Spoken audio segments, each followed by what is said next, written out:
Oh, I'm here to talk about one thing, and that is the Knives Out movie trilogy.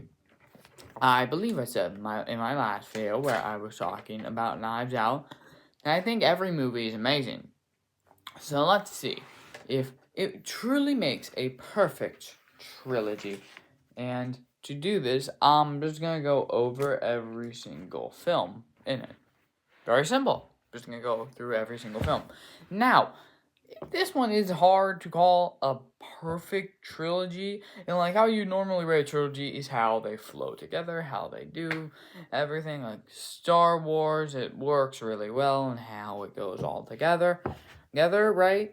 Or for the original trilogy, at least, like that. But like Knives Out doesn't really have this, as it's all separate films. Like you can just not watch the first Knives Out and be totally fine with Glass Onion. You could just not watch either of the two and watch Wake Up Dead Man. Or you could watch Wake Up Dead Man, then Knives Out, then Glass Onion. You can do something like that. It's fine. It doesn't matter. It's an anthology. Not anthology, but you get what I mean. So, yeah, I'm just going to break down every single film and be like, is it good? Well, yes. Starting off with, in my opinion, the best out of all of them. Yeah, I know, the first one's the best. It is Knives Out. The first one. Sorry, I'm fixing something over here. Pissing me off. Knives Out is a masterpiece. I'm just not going to sugarcoat it. It's a spectacular film. I love it in every way possible. The characters are so good. It has an immaculate cast. One of the best twists in any movie ever. Some fantastic subversion of expectations, amazing cinematography, and yeah. But I'll break it down more. Those first 30 minutes where basically every character is being interviewed are so good. It's generally an amazing way to introduce all your characters. I could see how someone may say, oh, it's exposition for them to just talk to a camera and for it to tell their names, but it's an interview. It's what I call an interview. It's more of an investigation of such. But yeah, they're looking into people to figure out if Harlem's murder was a murder or a suicide. And it worked really well. Also, I really do like how Harlem sort of subtly appears in flashbacks and throughout the film. And also, I really love the detail of how when each family member looks back at the past of what happened that night, they're the ones around Harlem to show how truly egotistical and self-centric they are. And also how they both sides tell Marta, oh, I wish you could have been at the funeral, but the other people said no. It works really well. Well, to show how truly selfish these people are. And yeah, the Zombies are great villains? Question mark. Would you classify them as villains? I would. And they're really good characters on top of that. Like I said, this cast is really memorable. They're really eccentric. Even though I don't remember exactly all their names, I could tell you each of their personality traits. I'll give you standouts. Obviously, the three main ones, the three best characters are Marta, Ransom, and Benoit Blanc. But Walter, Linda, and the younger girl, she's also pretty good. And Linda's husband. I don't remember all names. I'm sorry. I really should know, but I don't. Not bad. Anyways, I just gotta talk about the twist. It's so good. I love how it subverts your expectations, of course. I know it's made by Rian Johnson, and he did an absolutely abhorrent job at subverting expectations in The Last Jedi, but he's redeemed himself, okay? He's done it, twice, 3 times now? I think he's proven himself that he's good at making a subversion of expectation. But this is so good. And how, basically, it went from the first 40 minutes as a whodunit. Then we learned literally everything. It's Marta. She did it. So now it's how is she going to get away with it? And, well, answer is she doesn't. She gets caught after confessing. And then Harlem reads the autopsy report and figures out she's totally innocent. And he deducts that it is Ransom. And I also really like the conclusion that Marta didn't just get lucky or something. She was a good nurse, and that's how she lived. And that's how, and that's how she ended up not getting through the situation. And also that she's just a generally good person. And that's why Benoit Blanc did decide to just be and just tell everyone about it, because he knew from the very start with the blood on her shoe. Anyways, I really love the conclusion, and the Ransoms, when Ransom shows up, it's really good. I didn't watch it in theaters. I just didn't, and I also knew the twist before I saw the film. Yeah, I did.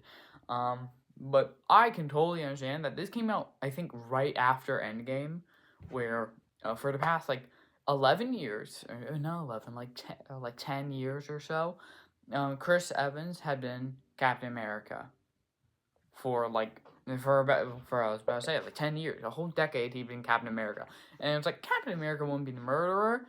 Guess what? He was a murderer. Anyways, I'm gonna wrap it up in a second so I can talk about Glass Onion. It's a really amazing film with such a great villain, immaculate twist, some genuinely perfect scenes. And he's such a good cast of characters, and the actors do such a good job. I also got to bring up the will reading scene. That was an amazing scene as well. This movie, in my opinion, is a genuine masterpiece. It's one of the best, if not, no, it's the best murder mystery movie I've ever seen. And it's just, definitely one of my favorite movies. So, yeah. Now, next is Glass Onion. It's my least favorite, but it's so overhated. I think people calling Glass Onion bad are, a little weird in my opinion. But I think it mainly comes from people who like the Critical Drinker. I hate that guy, by the way. Hate the Critical Drinker. I cannot stand that guy and his terrible movie reviews. Anyways, I think it comes from people like him saying it's the masterpiece of stupidity because, oh wait, they can't understand and comprehend that things can be set up in movies and they just lie. For example, one that I clearly remember is him saying oh, why does he have this random hot sauce? Also, it's you saw him take it before. Did you watch the movie? This is not Critical Drinker Red. But yeah, I really love this film. I do think it's worse than the other two Knives Out films, but I do still think it is amazing. It is. Oh my god. Sorry. It is amazing. Obviously the cast and characters are, I would say, while the movie's worse, the cast and characters are just as good. It's slightly smaller, so you get to know each one more, and I think it's really set up and how how everyone could be a killer basically, except it's so obvious who the killer was that you would think that he wouldn't do it, which is I think the setup that Miles Braun is the killer was done really well, and how everyone believes that Miles Braun is some genius guy. He's a genius, right? But he's actually just an idiot. He's just straight up idiot. So Benoit Blanc under suspicion under the idea that Miles was a genius. He was no, he would never kill Andy right after an immensely public court case where she defamed him. He would not do that. But he's an idiot. So he did do it. And also the whole Duke coffee. I think the reveal scene is also really good. I really love the ending. And I kind of like Blanc's character arc that he kind of has of that. I think Wake Up Dead Man has a better character arc for him, but I do like how they gave him something of how he can't go beyond the law in that like that. I like that. It's also just as well cinematographed, and the sets and the visuals in the film are all really good. Honestly, also I really like Helen as a main character. Here, I think she works really well. And the twist at 15-minute mark where you go back and actually get to see the movie at full scope right before the reveal really does help. And yeah, I think it's a really fun movie. It's really exciting. It has some great lines. The actors are so good and continues the theme of every single villain being an MCU star. Overall, I just really like this film. Yeah, I really do just like the film. I mean, like, there are problems with it. That's why I think it's worse than the first one. But I love the characters. I think it's funny when it needs to be funny. I think it has a really immaculate reveal. It's the only one that I've seen twice, mainly because I was in a place where I couldn't watch Amazon Prime to watch the first one. But I do think it was better on rewatch. By the way, 9 out, I already said it was a masterpiece. 10 out of 10, possible 11 if I could. Um, this one is a really solid, like, 9.7 out of 10. I think it is truly spectacular in its ways, but I do think it's the worst of the trilogy, which just shows how good the trilogy is. Now, I'm going to talk about Wake Up Dead Man a lot less, because I made a whole review on it, but yeah. I really like Wake Up Dead Man. I think it's a perfect film, 10 out of 10.